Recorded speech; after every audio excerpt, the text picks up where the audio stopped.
Chers internautes, chers followers de Blanche Info, chers téléspectateurs et auditeurs auditrices de la radio-télévision Canal Orient, bienvenue dans cet autre numéro de votre émission de chaque jour sur la plateforme Blanche Info.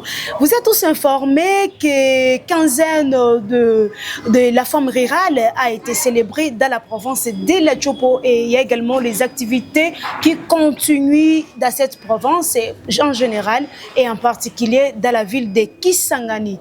Alors, à cette occasion, vous êtes également informés que les thèmes choisis pour commémorer les activités ou célébrer la femme rurale édition 2025 est la femme et la fille revendiquons nos droits pour mettre fin à la guerre dans notre pays et relever l'économie et l'autonomisation de la femme.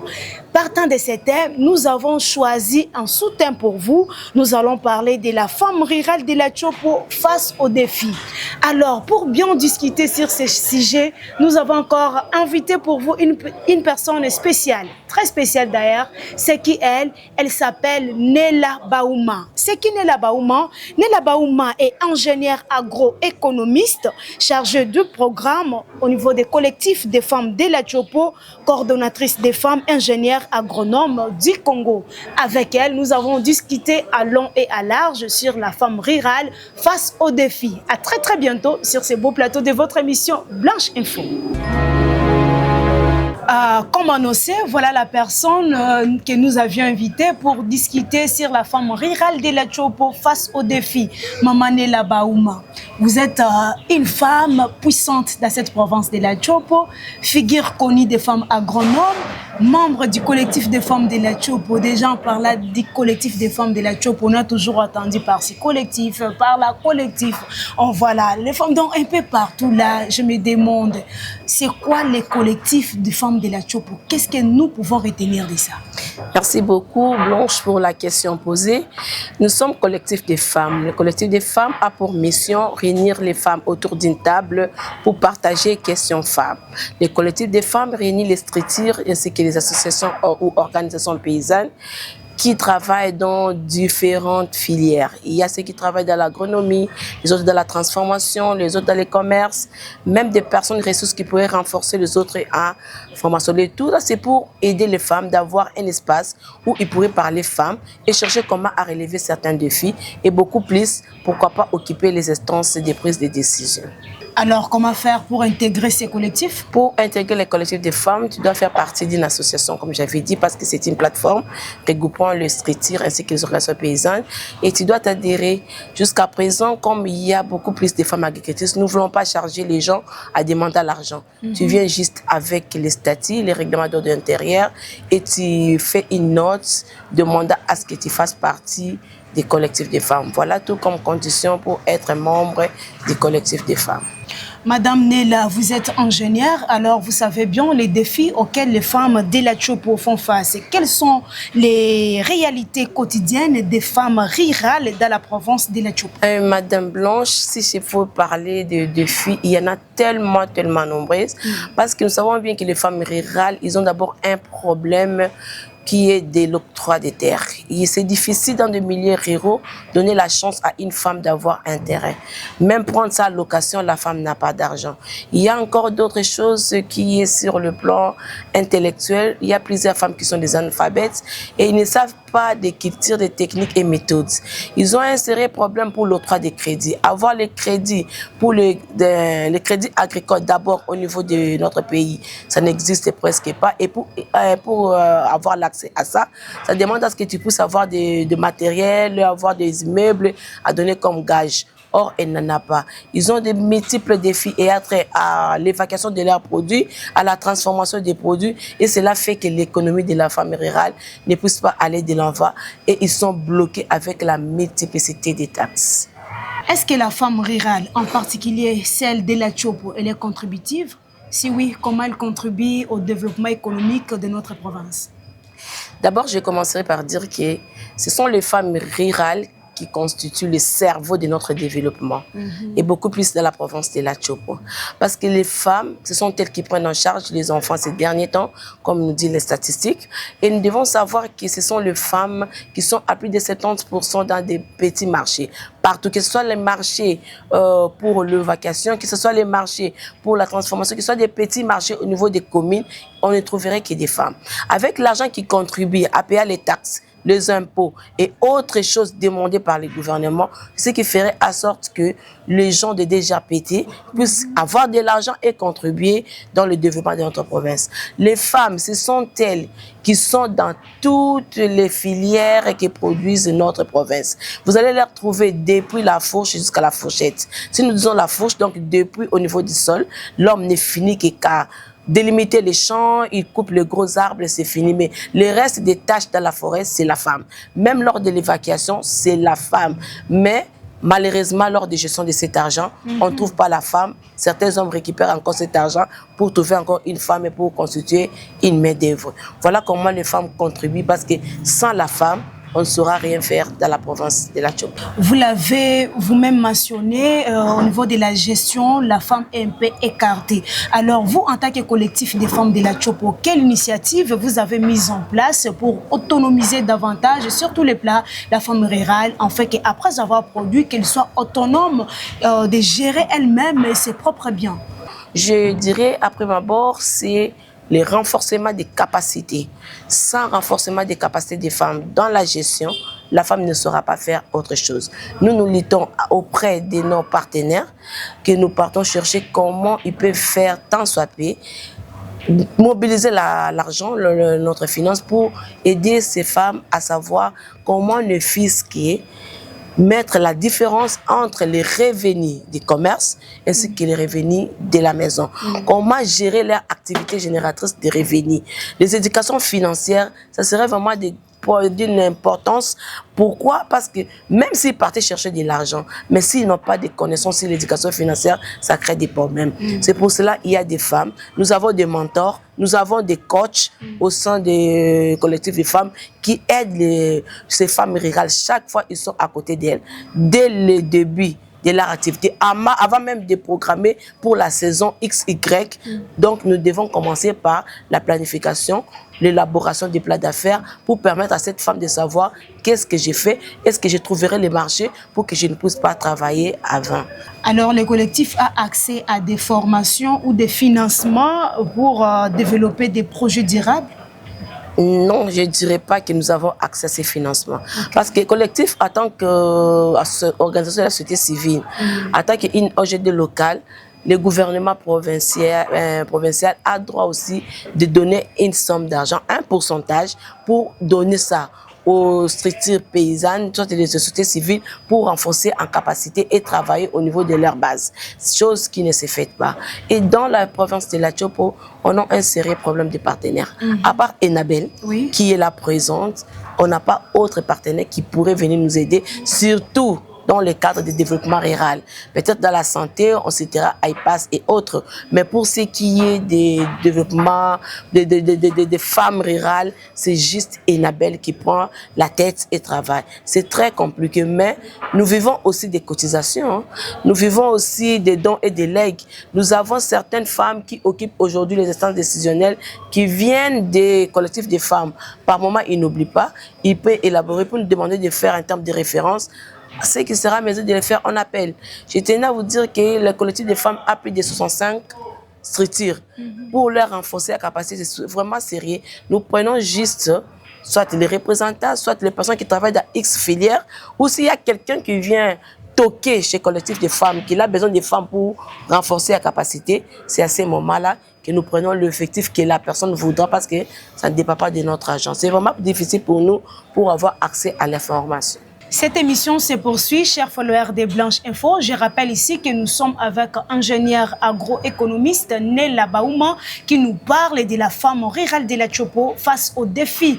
Alors, Madame Nella, est-ce qu'il y a des obstacles? Si oui, quels sont les obstacles auxquels font face les femmes rurales de la province de la Tchopo? Les femmes rurales ont plusieurs obstacles. Parce que si nous parlons des femmes rurales, je ne martellerai pas seulement aux femmes qui sont au niveau de la ville de Kisangani. Oui. Moi, je préfère parler au niveau des territoires parce que les collectifs des femmes entrent même dans les territoires. Il y a plusieurs obstacles. Le premier obstacle, d'abord, c'est la femme elle-même. La femme elle-même, pourquoi? Parce que nous avons il y a encore de ces femmes-là qui se sous-estiment, ils n'ont pas confiance à elles et ne peuvent pas oser de faire des grandes choses. Parce que si nous parlons de femmes, nous voulons un changement, nous voulons avoir des femmes entrepreneuses. Nous voulons avoir des femmes qui ont des ambitions. Mais il y a les us et coutumes rétrogrades qui nous bloquent. Il y a même certaines églises, il y a où nous trouvons que les femmes doivent se taire, que les femmes se taisent, les femmes ne peuvent pas parler devant les gens. Il y a encore des multiplicités de choses qui bloquent la femme et fait que la femme ne puisse pas chercher à s'épanouir. Hormis ça, il y a aussi même la route des descentes agricoles. Comment évacuer? Si nous prenons même la rivière, parce que la ville de Kisangani, la province orientale de la Tchopo a la chance d'avoir aussi l'eau, il y a des noyades, des naufrages à tout moment. Et ce sont les femmes qui sont toujours dans des pertes, ainsi que des familles. Il y a même, si nous prenons la route, cet état de route-là ne permettrait pas à la femme de prendre les poids, même si c'est en vélo, pour évacuer. C'est vraiment un obstacle. Ils n'ont pas de connaissances pour la transformation des produits et conservation. Parce que déjà, au niveau du village, tout ce qui est produit de rente, riz, maïs, soya, ce sont les hommes qui les gèrent. Ils ne laissent que près des femmes le pondou, des tomates, des choses qui périssent facilement. Or, la femme n'a pas encore cette capacité de connaître comment je peux transformer la tomate, comment je peux faire pour que le poivron puisse arriver, comment je peux faire pour que mon poisson puisse atteindre les milliers de consommations. Voilà plusieurs obstacles qui entourent la femme et fait de sorte que la femme ne puisse pas s'autonomiser. Et quelle est la contribution des autorités locales et nationales pour soutenir la femme? Actuellement, je dirais que peut-être en passant par le ministère qui par moment appelle les gens pour parler, mais sur le plan financier, même encadrement, nous ne sentons pas vraiment qu'il y a les autorités qui prennent en charge, ils prennent en compte les femmes rurales, mais ils sont là seulement pour aller demander de l'argent, pour des taxes, aller intoxiquer les femmes, payer ceci, mais dire vraiment que nous avons des gens pour encadrer. Mais s'il faut parler, passant par les partenaires, là je dirais oui, parce que comme il y a unique partenaire là, Enabel, il y a Enabel qui encadre les femmes, mais dans combien de territoires, Madame Blanche? Dans Isangi et une partie d'Opala. À part ces deux parties-là, ailleurs, les femmes ne sont pas occupées. Or, la province de la Tchopo a 7 territoires, plus la ville de Kisangani et Lubu-Yabera. Si nous prenons seulement ces pourcentages-là, nous allons constater avec moi que c'est vraiment très minime. Mais au moins là où ils se retrouvent, nous, comme collectif de femmes, on est toujours là pour vérifier est-ce qu'ils ont tenu compte des femmes, est-ce que les femmes sont dans telle activité, dans quel pourcentage. Si on ne trouve pas, nous faisons des plaidoyers, nous faisons des lobbying pour attirer l'attention de nos partenaires pour dire quand vous faites vos choix, tenez compte des femmes, tenez compte des jeunes, parce que ce sont eux qui constituent l'avenir de demain. Madame Nella, c'est vrai que payer l'impôt des taxes, c'est l'obligation pour tout Congolais. Voilà, il y a quelque chose que j'ai remarqué au marché, même ces femmes-là qui essayent un peu de sortir avec leurs produits, même au niveau des marchés, on voit tout au long des routes ici, elles sont là. Mais tu vas voir les services de l'ordre, le ravir des fois l'air bien. Donc, je ne sais pas, est-ce qu'il y a des démarches que le collectif est en train d'entreprendre pour essayer un peu de vérifier qu'est-ce qu'une femme doit payer derrière, quel genre de tickets ou des taxes elle peut payer quand elle voit telle catégorie des biens. Qu'est-ce que fait le collectif à ce sujet? Le collectif des femmes fait le travail de monitoring. Quand nous avons monitoring, comme c'est une plateforme, nous avons des maîtres avocates, nous avons des sous-thématiques que nous travaillons. Après le monitoring, nous avons même à constater que dans le marché, il y a même les femmes qui ne savent pas. Moi, quand je produis quand j'amène tel produit, voilà les taxes que moi je peux payer. Ils ne connaissent pas. Et c'est déjà un sérieux problème. Nous étions allés voir monsieur le maire pour leur dire, mais ça ne va pas. Comment les femmes doivent payer? Quelqu'un qui n'a même pas l'étalage me donne le frais d'étalage. Quelqu'un qui n'a pas ceci, Est-ce que vous, avant de commencer à demander l'argent, vous ne pouvez pas d'abord commencer par sensibiliser les femmes pour leur dire, voilà, toute l'année, s'il faut venir payer, vous allez payer ça, ça, ça, ça. Et tenir compte de la quantité de produits que la personne amène. La personne qui étale dans 2 mètres, par exemple, et la personne qui amène seulement quelque chose, il est en train de marcher avec. Est-ce que c'est nécessaire que nous puissions tout payer? Est-ce que vous mettez les femmes là dans le marché dans de bonnes conditions? Est-ce qu'ils ont même un endroit paisible pour aller se soulager? Est-ce qu'on s'est posé tant de questions, mais on n'a pas trouvé la réponse? C'est juste pour dire, le souci majeur de notre gouvernement, c'est aller puiser auprès de ces pauvres femmes, mais ce n'est pas chercher à leur faire comprendre que voilà, normalement, nous avons des droits et des devoirs, acquittons-nous de ceci ou cela. Et même subventionner, pourquoi pas?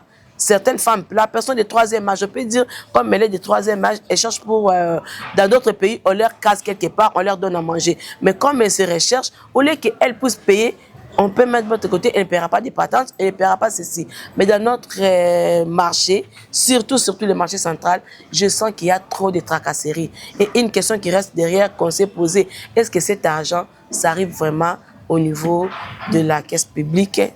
Question mark. Ah, c'est vraiment une question importante. Est-ce que cet argent arrive vraiment dans la caisse publique? Une question que ça vous revient, vous, autorité compétente, de répondre, et nous sommes là pour vous recevoir. Madame Nela, nous savions tous que les jeunes filles, elles sont une génération montante dans la voie féminine et surtout ici dans la province de la Chopo. Alors, est-ce que les jeunes sont intégrés dans votre collectif? Si oui, comment ça se passe l'intégration? Elles doivent aussi faire partie des associations ou ce sont des contacts privés? Exactement, madame. Nous préparons les relèves. Nela que vous voyez aujourd'hui, elle a fait plus de 10 ans dans le collectif de femmes, donc j'étais jeune. Toujours dans l'association. Pourquoi nous avons l'association? Parce que pour travailler, nous voulons avoir des leaders quelque part. Nous devons avoir les gens qui se sont regroupés dans leur quartier, dans leur commune. Maintenant, vous venez au niveau provincial pour que nous puissions porter la voix. Nous avons des femmes vivant avec albinisme, qui a un médecin qui est le responsable, et ces médecins à moins de 30 ans qui est responsable. Nous avons des avocates, nous avons même des femmes qui sont basées dans des transformations. Vraiment, chaque structure féminine, même si elles ne viennent pas vers nous, quand on nous invite, nous attendons qu'elles se présentent. Je suis de telles structures, nous sommes censés d'aller vers la jeunesse pour dire, venez intégrer, venez savoir ce que nous faisons. Sinon, il y aura une coupure et on ne saura pas continuer avec les plaidoyers qu'on est en train de faire. Je vais tiens à vous informer, Madame Blanche, que nous, on ne se limite pas seulement au niveau provincial. Oui. Nous avons même des représentants au niveau national. C'est pour cela qu'il y a un problème des femmes. Nous, nous toquons partout pour dire, regardez, ici, il y a un problème des femmes. Avec leur appui, nous sommes là. Bien que c'est pour la société civile, mais par moment, il y a aussi les femmes qui sont dans des partis politiques qui viennent se rallier à nous. Ils se disent vraiment, là où il y a le collectif des femmes, comme c'est la société civile, nous avons la liberté de parler, nous avons le franc-parler, ils viennent toujours nous associer. Donc, pour être des collectifs de femmes, toute association, jeunes, vieilles, comment, si seulement vous faites partie d'une association, vous êtes bienvenus sans argent au collectif des femmes. Madame Nela, déjà vous avoir comme ça, c'est une grâce également pour les jeunes filles, mais également d'autres femmes qui nous regardent à travers cette émission. Prière, partagez avec nous votre expérience à travers cette rubrique de Expota. Partage ton talent et expose ton expérience pour contribuer également au développement d'une femme qui vous regarde. Vous êtes ingénieur, vous êtes membre du collectif des femmes, vous faites partie de l'association des ingénieurs agronomes. Donc, un peu partout, là, je vous retrouve. Vous êtes marié, vous êtes mère. Comment vous gérez votre temps? Comment vous gérez la jalousie maritale? La gestion de toutes ces choses, quels conseils donnerez-vous à une femme que vous regardez maintenant? Toi, femme qui est en train de me suivre en ce moment, je te dirais que si tu veux devenir leader, tu dois avoir d'abord une grosse tête. La grosse tête, c'est pour comprendre, c'est pour savoir maîtriser, c'est pour savoir catégoriser la situation. Un grand cœur parce que tu auras tant de choses à faire. Les oreilles doivent être aussi ouvertes pour écouter. Mais n'oublie pas, quand tu es femme, face de ton mari, tu restes femme. La femme a droit à l'obéissance. Commence par obéir ton homme. Commence à faire que ton homme soit à l'aise, il te donnera le temps d'aller. C'est ce qui est Madame Nela comme maman à la maison. Je ne quitte pas ma maison ça pour autant arranger ma chambre. Je ne quitte pas ma maison ça pour autant que mon mari puisse trouver quoi manger. Je ne quitte pas ma maison si je n'ai pas encore fini mes devoirs au niveau domestique. Et quand je viens au travail, ce qui n'a pas aussi cité, je fais partie de la division genre famille enfant. Là aussi, chargé de l'autonomisation des femmes, beaucoup d'activités. Je fais le terrain comme pas possible en tant qu'agronome, mais je fais de mon mieux. Le paix que je reçois à la maison, j'amène auprès de mon mari, nous discutons ensemble sur quoi faire. Oui, je reconnais quelque part que les hommes ont peur orgueillés, ils ne tiennent pas compte de notre argent, mais au moins je l'informe. Et si tu veux être partout, je te demande d'avoir ton agenda. Un agenda qui te permettra d'écrire que tel jour, j'ai tel programme, j'ai tel programme, j'ai tel programme. Et ne cherche pas à te surcharger. Comme femme, j'ai besoin aussi que moi-même, je sois aussi présentable devant les personnes. Ah oui. Donc, tout ça, ça demande trop de calcul, ça demande de maîtrise, ça demande de te dire qui suis-je, quelle est ma vision. Moi, j'ai une vision, j'ai toujours dit, je dois être à la tête quelque part pour essayer aussi de constituer un exemple pour les autres de venir vers les femmes. Si une femme qui prie, tu dois savoir quand est-ce qu'il faut aller à la prière, quand est-ce qu'il faut travailler, quand est-ce qu'il faut rester à la maison. Parce que si tu veux tout combiner, sinon, tu auras le poids partir dans un côté et ça sera le déséquilibre pour les autres. Si ton mari n'a pas la joie, tes enfants ne sont pas contents, même Dieu ne serait pas aussi content. Seulement ton agenda, ta Bible, ton stylo te permettrait à bien tracer ton avenir et regarder qu'est-ce que tu as comme vision. Ta vision, c'est quoi? C'est pour qu'un jour on puisse te critiquer et c'est pour que tu sois quelqu'un qui déjà pourrait te choisir comme mentor. À toi de choisir. À toi de choisir, chère femme. Et surtout un conseil gratuit, achète ton agenda. C'est le conseil de Madame Nela Baouma qui met un terme également à cette belle émission vous présentée par Blanche Abossali, réalisée par ingénieur Eric Miemba. Suivez notre émission sur notre plateforme Blanche Info, Facebook, YouTube, TikTok, Instagram, mais également la radio-télévision Canal Orient. Nous sommes là pour vous informer. Restez branchés sur notre plateforme et on vous retrouve avec d'autres numéros à la prochaine. Au revoir.